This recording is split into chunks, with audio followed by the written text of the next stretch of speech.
ایک دفعہ کا ذکر ہے، کسی ملک پر ایک بادشاہ حکومت کرتا تھا۔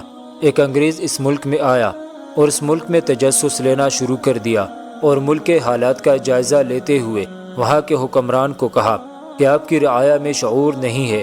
حکمران نے کہا کہ وہ کیسے؟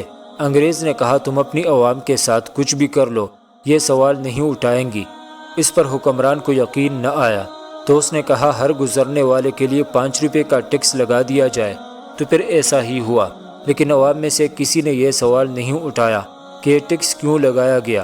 انگریز نے کہا دیکھا، میں نے کہا تھا نا کہ تمہاری عوام میں کوئی شعور نہیں ہے۔ اب ٹیکس 10 روپے کر دو، لیکن عوام سوال اٹھائے بغیر 10 روپے دے کر گزرنے لگی۔ بادشاہ کو پھر غصہ آیا اور اس نے 10 سے 50 روپے کا ٹیکس لگا دیا، لیکن عوام انتہائی ڈیٹ ٹہری اور بغیر سوال کیے 50 کا ٹیکس دینے لگ پڑے۔ پھر بادشاہ کے غصے کی انتہا نہ رہی، اس نے کہا ٹیکس کے ساتھ ساتھ جوتے لگا کر بھیجا جائے۔ ایسا ہی ہوا۔ تھوڑے دنوں بعد جب بادشاہ بیدار ہوا تو دیکھا کہ محل کے باہر لوگوں کا ہجوم ہے۔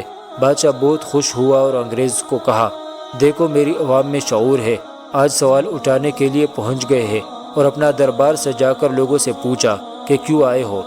لوگوں نے ہاتھ باندھ کر عرض کی بادشاہ سلامت، جوتے مارنے والے سپاہیوں کی تعداد بڑھا دی جائے تاکہ ہم جوتے کھا کر جلدی فارغ ہو جایا کریں اور اپنے کام کاج پر وقت سے پہنچ جایا کریں۔